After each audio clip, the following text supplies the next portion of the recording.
శ్రీ గురుభ్యో నమః. శ్రీ మహాగణాధిపతే నమః. సరస్వత్యై నమః. ఓం శ్రీమాత్రే నమః. సంక్రాంతి శుభాకాంక్షలు. ద్వాదశ రాశుల్లో మనము ఈ యొక్క మూడో రాశి అయినటువంటి మిథున రాశి యొక్క ఫలితాలను చూద్దాం. ఈ పుష్యమాసంలో జనవరి మాసంలో ముఖ్యంగా ఈ యొక్క జనవరి మాసంలో మిథున రాశి వారికి మృగశిర నక్షత్రం 3-4 పాదాలు, ఆర్ద్ర నక్షత్రం 4 పాదాలు, పురుష నక్షత్రం 1-2-3 పాదాలు ఈ యొక్క మిథున రాశికి చెందినవి. మిథున రాశి యొక్క గ్రహస్థితి చూసినట్టయితే జన్మస్థ ద్వితీయ స్థానంలో కుజుడు వక్రగమనంతో ఉన్నాడు. అట్లాగే వీరికి చతుర్థ స్థానమందు కేతువు, వీరికి పూర్వార్ధంలో సప్తమ స్థానంలో రవి, తదుపరి అష్టమ స్థానంలో రవి సంచారము, అష్టమ స్థానంలో బుధ సంచారము, అట్లాగే భాగ్యస్థానంలో ఈ శుక్ర శని సంచారము, దశమ స్థానంలో రాహు సంచారం, ఏకాదశంలో ద్వాదశ స్థానంలో గురువు వక్రగమనంతో ఏకాదశ వీక్షణగా ఉన్నారు. ఇటువంటి ఈ యొక్క మిథున రాశి ఫలితాలు చూసుకున్నట్లయితే వక్రగమనంతో ఉన్నటువంటి కుజుడు అద్భుతంగా మీకు కొంతవరకు రజోగుణ సంపన్నం అనేది ఉంటుంది.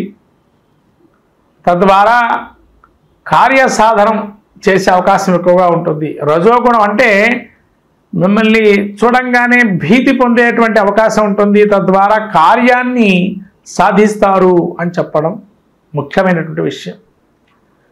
అట్లాగే పాతదైనటువంటి కొన్ని ఏవైనా కూడా శరీరానికి దేహదారుఢ్యానికి సంబంధించి ఇదివరకు ఎప్పుడైనా మీకు ఇబ్బంది కలిగినట్లయితే శరీరానికి అవి పునః కొంతవరకు వాటి యొక్క వేదన అనేది ఉంటుంది. అట్లాగే కొంత రజోగుణం ఉండటం వల్ల కొంత తగ్గించుకొని ముందరకు వెళ్ళటం మంచిది కొంతమందితోని. అట్లాగే కేతు చతుర్థ స్థానం సంచారం వల్ల మాతృమూర్తి అయినటువంటి మీ అమ్మగారికి ఆరోగ్య విషయాల్లో జాగ్రత్త ఉండడం మంచిది. అట్లాగే మీరు విద్యార్థులైతే ముఖ్యంగా 1-2 సార్లు చదువుకోవటం అనేది మంచిది. ఎందుకంటే ఆ విద్యార్థులు ఎవరైతే ఉంటారో చదువుకున్నాం కదా గుర్తుండిపోతుంది అనుకుంటారు, కానీ ఆ సమయంలో సరైన సమయంలో గుర్తు రాకపోవచ్చు. కాబట్టి పరీక్షా సమయంలో గుర్తు వచ్చేట్టుగా చదువుకునే ప్రయత్నం చేయండి. 1-2 సార్లు చదవండి ప్రతి విషయాన్ని, మళ్ళీ ఆ సబ్జెక్టు తీసుకొని విద్యార్థులు. అట్లాగే చతుర్థ స్థానంలో కేతు సంచారం వల్ల ప్రయాణం చేసేటప్పుడు చాలా జాగ్రత్తగా ప్రయాణం చేయండి.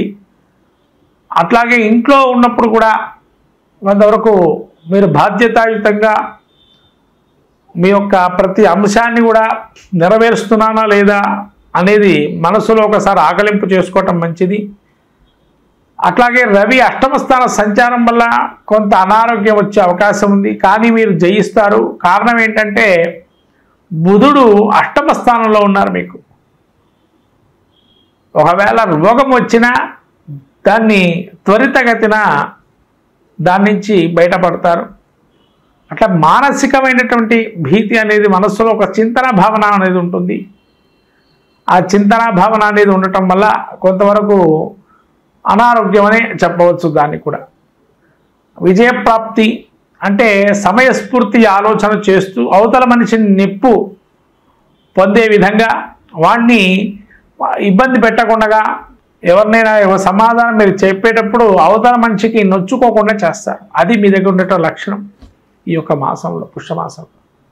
కాబట్టి చాలా మంచిదైనటువంటి ఈ యొక్క మాసం అని చెప్పవలసింది పుష్యమాసంలో. అట్లే శుక్రుడు శని, ముఖ్యంగా శని భాగ్యంలో ఉండటం వల్ల ఏదైనా పుణ్యక్షేత్ర దర్శనం చేసుకోవటం కానీ, తీర్థక్షేత్ర దర్శనం చేయటం కానీ, స్నాన ఫలితాన్ని కానీ పొందే అవకాశం ఉంటుంది. అట్లాగే ఆరోగ్యరీత్యా కూడా కొన్ని మెలకువలు నేర్చుకుంటారు. ఏ విధంగా మనం ఆరోగ్యంగా ఉంటాము, ఏ విధంగా మనం ఏది చేస్తే బాగుంటుంది అనే దాని గురించి కూడా కొంత శ్రద్ధ పెరిగే అవకాశం ఎక్కువగా ఉంటుంది. అట్లానే మీకు దీర్ఘకాలికంగా ఆగిపోయినటువంటి పనులు కూడా పునః మళ్ళీ ప్రారంభమయ్యే అవకాశం ఉంటాయి. అంటే వ్యాపారంలో కావచ్చు, వ్యక్తిగతంగా కావచ్చు, ఫైనాన్షియల్లో ఆర్థికంగా కావచ్చు, ఇవన్నీ విషయాలు కూడా కొంత పురోగతి సాధించే అవకాశం ఉంటుంది మిథున రాశి వారు. ఈ శుక్రుడు భాగ్యంలో ఉండటం వల్ల కొంతవరకు ఆనందము, అలానే దుఃఖము సమపాళ్లలో ఉంటాయి. ఎందుకు అంటే కొన్ని విషయాల్లో మనము ఇలా జరిగిందని దుఃఖిస్తుంటాం, కొన్ని విషయాల్లో అదే సమయంలో సంతోషం కూడా వస్తుంది. అంటే రెండు ఏకకాలంలో జరుగుతూ ఉంటాయి ఈ శుక్రుడు కనుక భాగ్యంలో ఉంటే.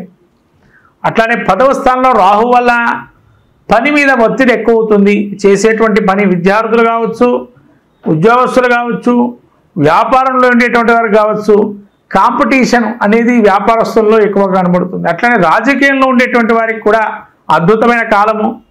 ప్రయత్నపూర్వకంగా మీరు క్రియాశీలకంగా పనిచేస్తుండడం మంచిది మిథున రాశి వారు. తద్వారా కొంతవరకు గుర్తింపు అనేది మెల్లిమెల్లిగా ఒక్కొక్క మెట్టు ఎక్కడానికి అవకాశం ఉంటుంది. రాజకీయం ఉండేటువంటి వారు, సినీ వర్గంలో ఉండేటువంటి వారు చిన్న ఛాన్స్ వచ్చినా పోగొట్టుకోకుండా చేసుకోవటం మంచిది. అట్లనే మీడియా రంగంలో ఉండేటువంటి వారు కానీ, సాంకేతిక నిపుణులు కానీ చాలా బాగా రాణిస్తారు. చిన్నదైనా కానీ చాలా శ్రద్ధగా చేయండి, మంచి పనులు సాధిస్తారు. అట్లాగే వీరికి మంచి అద్భుతమైన కాలంగా చెప్పవచ్చు. ముఖ్యంగా ఏంటంటే సమయస్ఫూర్తి ఆలోచనతో ముందరకెళ్తారు. ఏ పని చెప్పినా దాన్ని శ్రద్ధగా చేయటం అనేది మీ లక్షణంగా మారుతుంది మిథున రాశి వారికి ఈ మాసంలో. అంటే ఇప్పటివరకు ఒకటికి రెండు సార్లు చెప్తే కానీ పని చేయని పరిస్థితి ఉంటుంది. కానీ ఇప్పుడు అట్లా కాదు, చెప్పంగానే దాని మీద ధ్యాస పెట్టి చేస్తారు. అది మీ దగ్గర ఉండేటువంటి లక్షణంగా ఉంటుంది మిథున రాశి వారికి. ఈ విధంగా గురువు మీకు వక్రగమనంతో ఏకాదశంలో ఉండటం వల్ల ఆ యొక్క గురువు అనుగ్రహం పరిపూర్ణంగా ఉంది. కార్యదీక్షగా, దక్షతగా, ప్రశాంతంగా వాతావరణంలో పని చేసుకుంటారు. ఒత్తిడి ఉన్నా ఇది కొంతకాలమే అనే ఒక భావంతో వెళ్తారు.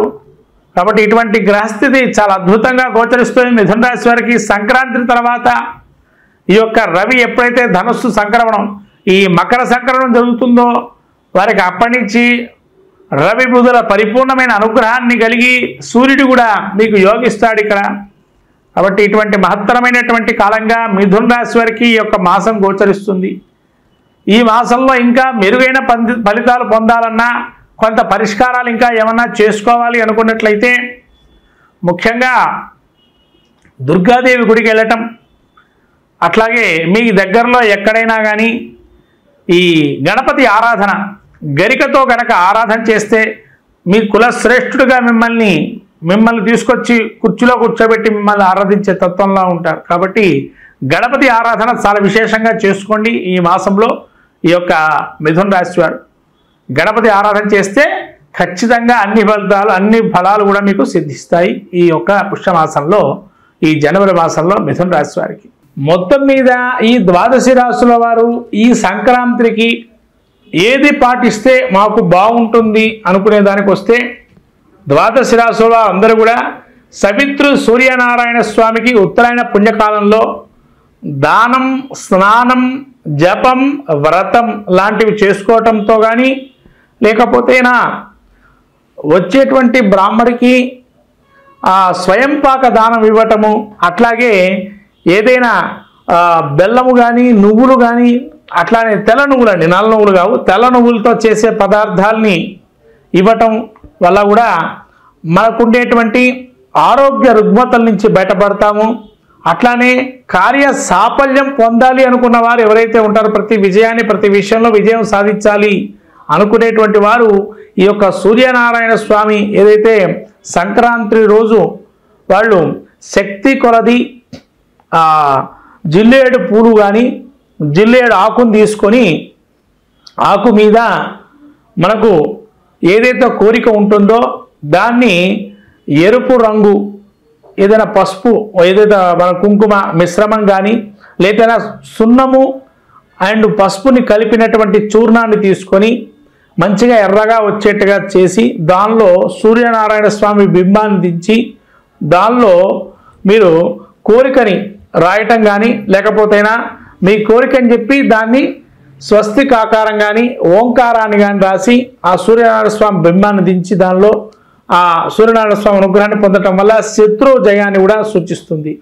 ఇంకా కొంతమంది ఏదైనా అక్షరం రాయదలుచుకుంటే కనుక హ్రీం అనే అక్షరం రాయటం వల్ల ఆ తెల్ల జిల్లేడు ఒక ఆకులో సంక్రాంతి యొక్క స్వరూపంలో సూర్యనారాయణ స్వామిని హేంకార శబ్దంతో కనుక ఆరాధన చేస్తే మనకు అన్ని విజయాలు సాధిస్తూ సకలము కూడా విజయం సాధిస్తూ ఉంటాము. హ్రీంకార బీజాన్ని కనుక ఆ యొక్క తెల్ల జిల్లేడు ఆకు మీద రాసిన ఎరుపు రంగుతో రాసి ఆ రాసినటువంటి ఆకుని ఆంజనేయ స్వామి దగ్గర పెట్టడం వల్ల మంచి ఫలితాలు చేకూరుతాయి. ఈ విధంగా సంక్రాంతి రోజు ఈ విజయాన్ని సాధించే అవకాశానికి ఈ ఒక సూచనలు చేసుకోవడం జరుగుతుంది. మొత్తం 12 రాసుల వారు ఇది పాటిస్తే కూడా మరి మంచిది. హరి ఓం.